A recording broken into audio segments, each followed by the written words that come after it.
Inside the Magic, covering Walt Disney World, Disneyland, Universal Studios, and more. This video is sponsored by our friends at WDW Magazine.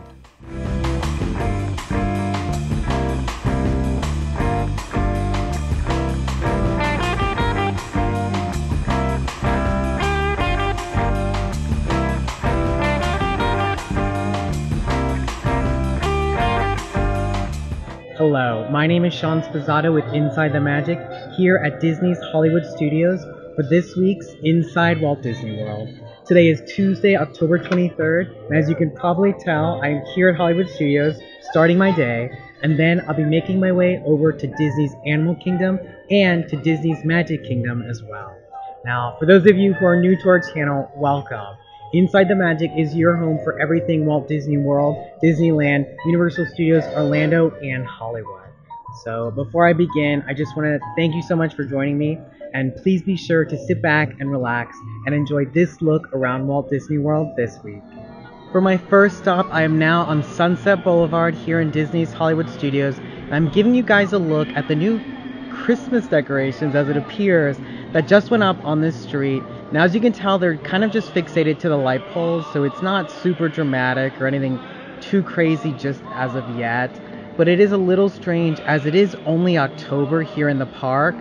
So for that reason, I don't know, it just really caught my attention, because generally in this park, Christmas decorations don't usually go up till December. And so for this to be happening already, it is just, it's just really interesting, and for that reason I just wanted to give you guys a quick look. Now, of course, nothing else really is happening for Christmas as of yet, and as most of you still probably know, Mickey's Not So Scary Halloween Party is still taking place over in Magic Kingdom. Now, of course, there is no Halloween festivities that really take place here in Hollywood Studios, and so for that reason it's not super crazy that this park is already transitioning to Christmas, but still, again, for it being only October, I found it to be an interesting change so quick. But so here is just a look that I wanted to give you guys. Please comment below your thoughts on this quick change. I don't know if this is technical. I don't know if there's another reason that this is happening so soon. But as of yet, this is kind of what's happening here in the park.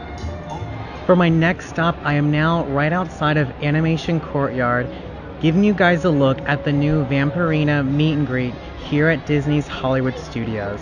Now, for those of you who don't know, Vampirina first made her debut here at Walt Disney World during the Mickey's Not So Scary Halloween Party in the Boo to You parade.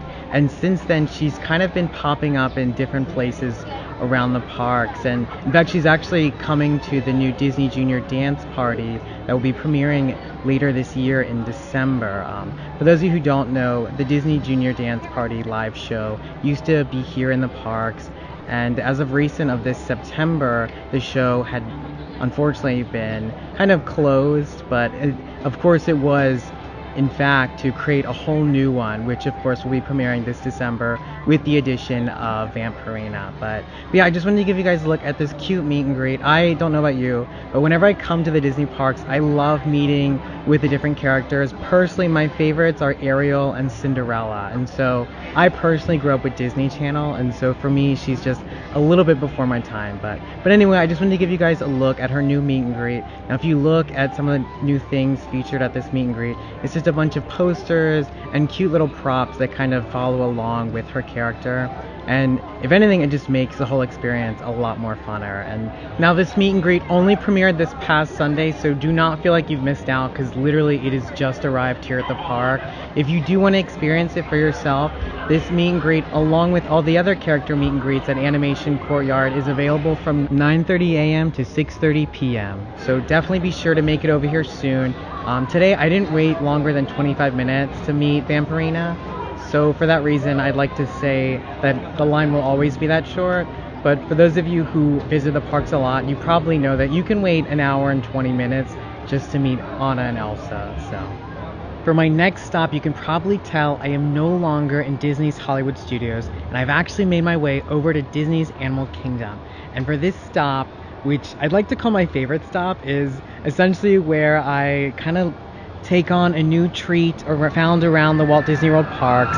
And today's treat is the Caramel Apple Crisp Cupcake. Now this cupcake is brand new to Disney's Animal Kingdom, and this cupcake can actually be found at the Flame Tree Barbecue quick service restaurant here in the park. And it's a vanilla cupcake with apple pie filling, topped with caramel buttercream, salted caramel drizzle, streusel crumbs, and a house-made apple chip, which is that little object on the top of the cupcake.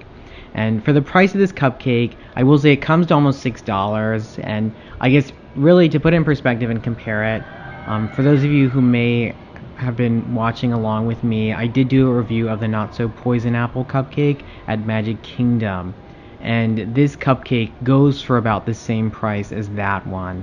Now, I will say this one is a little bit smaller, but I will also say that the taste of this cupcake is pretty amazing, just because just all the elements alone, between the caramel buttercream, the streusel crumbs, the apple pie filling, which is pretty amazing. I mean, overall, with all these things, you will kind of find yourself overtaken with flavor, you know. And again, like, to compare it to the Not So Poison Apple cupcake, I will say it's probably not as rich as that cupcake, and again, I might also be biased because I personally prefer a rich dessert over anything else, and so maybe for that reason this isn't the most unbiased review.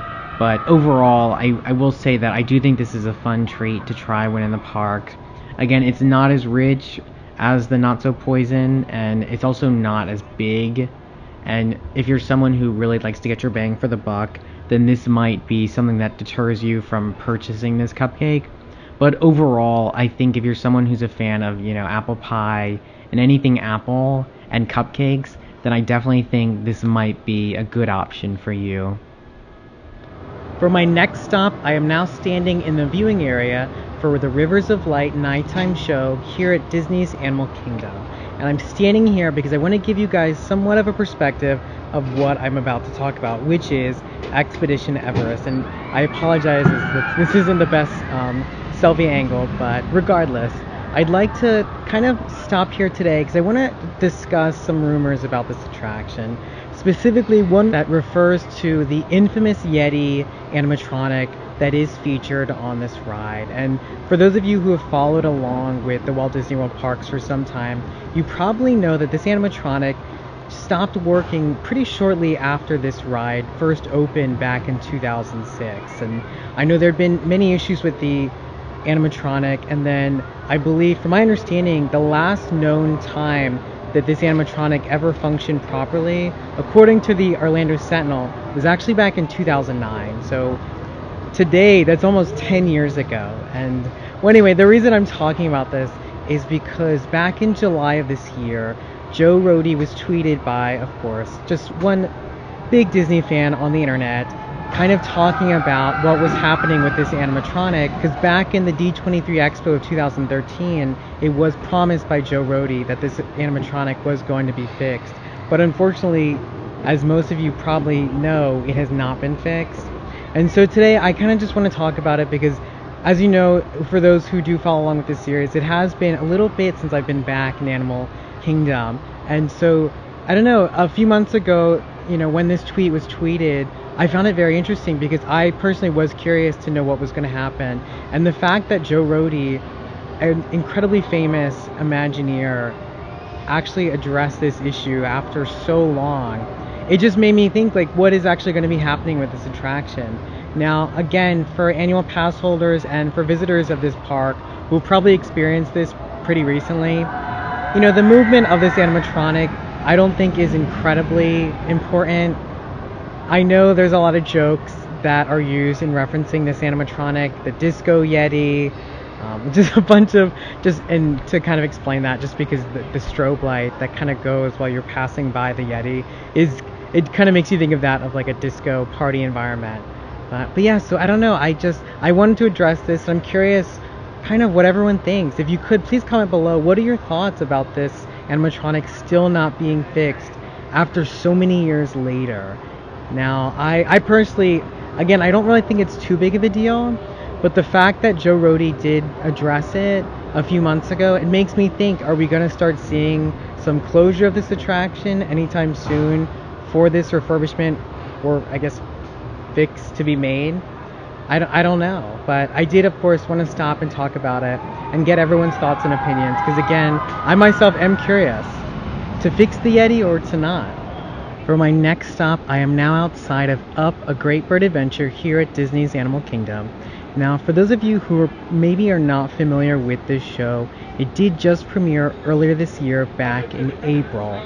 This show replaced the old Flights of Wonder show that was here for some time. And now this show, it still includes exotic birds and elements similar to that, only now it has been rethemed with the Disney Pixar's Up film. And so it includes Russell and Doug and just like different storylines that are similar to that film, kind of. But well, anyway, so the reason I'm here is I want to talk about this show has recently announced that in celebration of the coming winter months, they will actually be doing a Diwali celebration as part of this show. Now, for those of you who are not familiar or know what Diwali is, it is actually the biggest celebration on the Hindu calendar, and it's essentially the celebration of light over dark and good prevailing over evil. Now, as that relates to a Disney film, that sounds pretty spot on. Although, as it relates to this show, I'm not exactly sure how this is going to be kind of merged into this show. For those of you who have experienced this show, it's just a fun, happy show with birds and Russell and Doug. And so I'm not sure how they're going to kind of mix in this new theming to this show. So yeah, I wanted to give you guys that update to kind of familiarize you with what is happening this coming holiday season. As you know, many shows and experiences are transformed for the holiday time, and so that is essentially what's happening here. Now, for right now, I don't really have too much more information about this new Diwali celebration coming to this show, but as time progresses and more information is released by Disney, I will be for sure to give you guys more updates about this new holiday theming.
For my next stop, I am now over in Frontierland, right across the way next to which, in fact, you can actually kind of tell behind me is the Pirates of the Caribbean ride, and across the street from me is what used to be the Pirate Tutorial Show. And for those of you who are maybe familiar with the show, it was a show starring Captain Jack Sparrow and his first mate Mac, and together they would put on this, really it was a very small show where they would kind of interact with guests and kids and everyone who joined the show and kind of tell them how to be a pirate.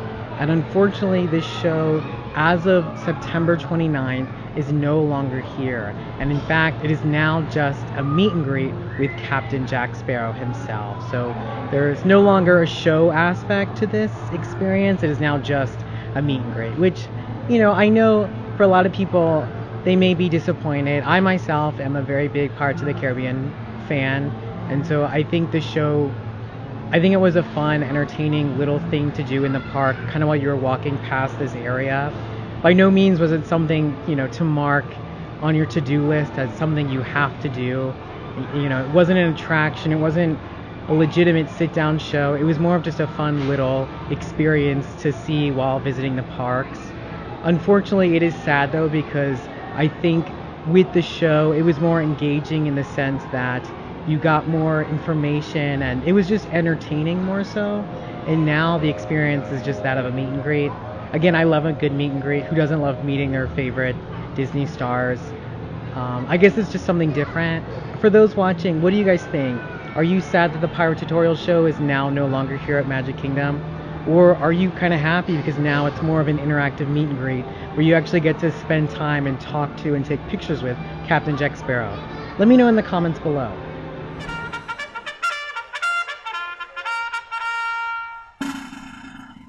It's the Muppets with another great moment in American history! Yay! Come closer, all ye people, gather round and listen well. My friends and I have some of history's greatest tales to tell. Your hair will stand on end with all the history and such. Unless, of course, you're bald like me, in which case, not so much. Oh, hi there, Sam. It's Sam Eagle, everybody. Hey, tell us, Sam, what great American story are we sharing today?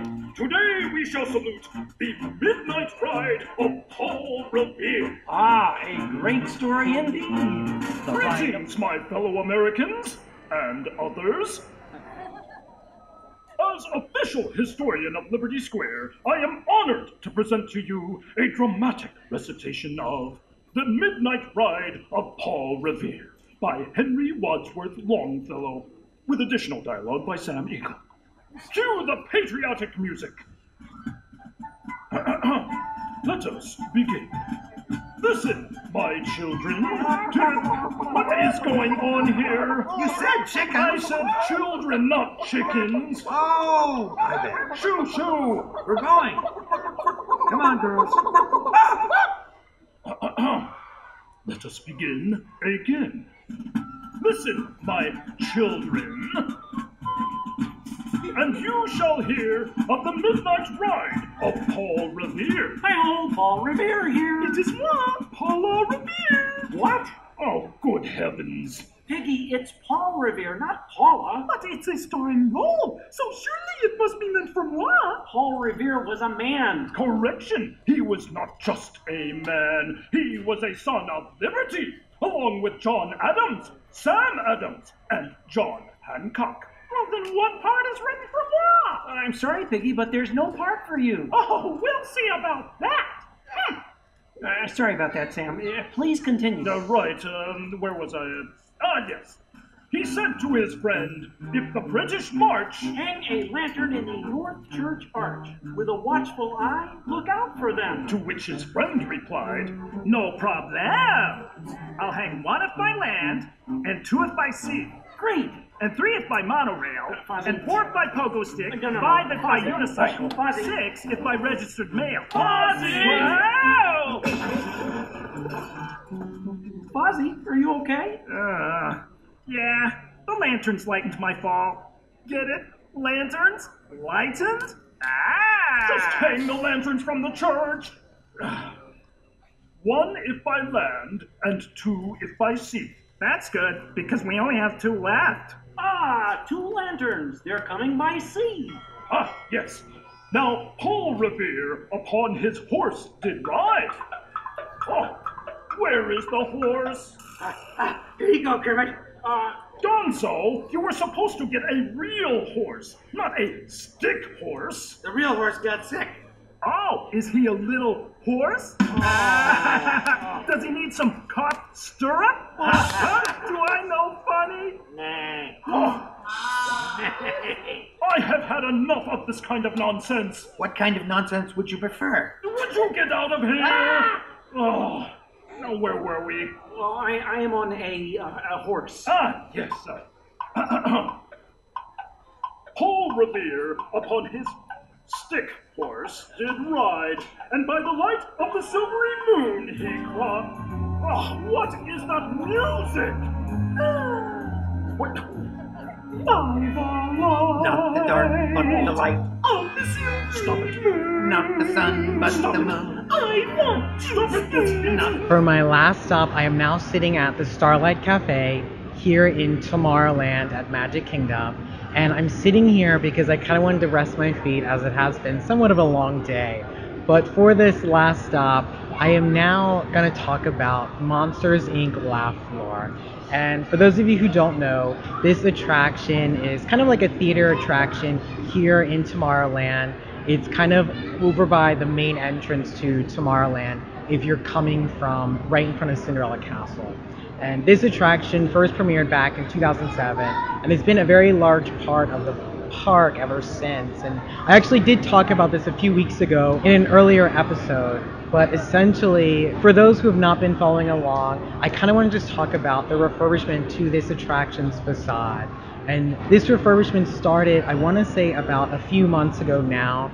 And today it does look like this refurbishment is almost complete. As you can kind of see from this footage, they have now completely taken down what used to be a bunch of construction walls that was essentially hiding all the construction taking place. And now in its place is kind of just what looks like a new temporary wooden sign. And then as I pan up, you can kind of see where the facade doesn't match, which is essentially where they removed the old facade, which, again, for those who have not been following along or who have no idea what I'm talking about, used to be that of like a metal spaceship. This facade actually is from the attraction that was in its place prior to Monsters, Inc. Laugh Floor, which was the Timekeeper. And so they actually kind of recycled that facade and used it for Monsters, Inc. Laugh Floor, which, of course, unfortunately now it is gone altogether. A lot of rumors kind of say the reason they did this was so that they could kind of have more room walking into Tomorrowland, as in the next few years Tron will be making its way into this area, and so you can probably imagine that this area is probably going to be a little bit more crowded than usual going forward into the future. And so for that reason, people are speculating it's so they can kind of make this entrance area a little bit wider. Now, of course, I can't guarantee that's why they're doing this, but that is a good reason for why people believe they are doing this. But yeah, so I just wanted to give you guys a look at what this area looks like now. I don't know, I am kind of curious, what are you guys' thoughts? Are you sad that they removed this old beloved facade from this area, or do you think it's kind of a nice new streamlined look? It is now that time to sign off for this week's Inside Walt Disney World. If you probably can tell, I'm actually now in the parking lot, Scar 410 to be exact. But I just want to thank you all so much for joining me on this week's Inside Walt Disney World. And for those of you, again, who are new, please be sure to subscribe and to enable your notifications so you do not miss out on any of our future videos, because we do everything Walt Disney World, Disneyland, Universal Studios, Orlando, Hollywood, and theme parks around the world. I promise we cover it. And again, for those of you who did watch this week's episode, please be sure to comment below any thoughts or opinions you had on anything we covered. This is not just a one-way streak. This is one big forum for all of us to talk about and celebrate everything that is Walt Disney World. And again, for Inside the Magic, I'm Sean Spizzato. And again, thank you so much for joining me again. But for Inside the Magic, I'm Sean Spizzato. See you guys next time.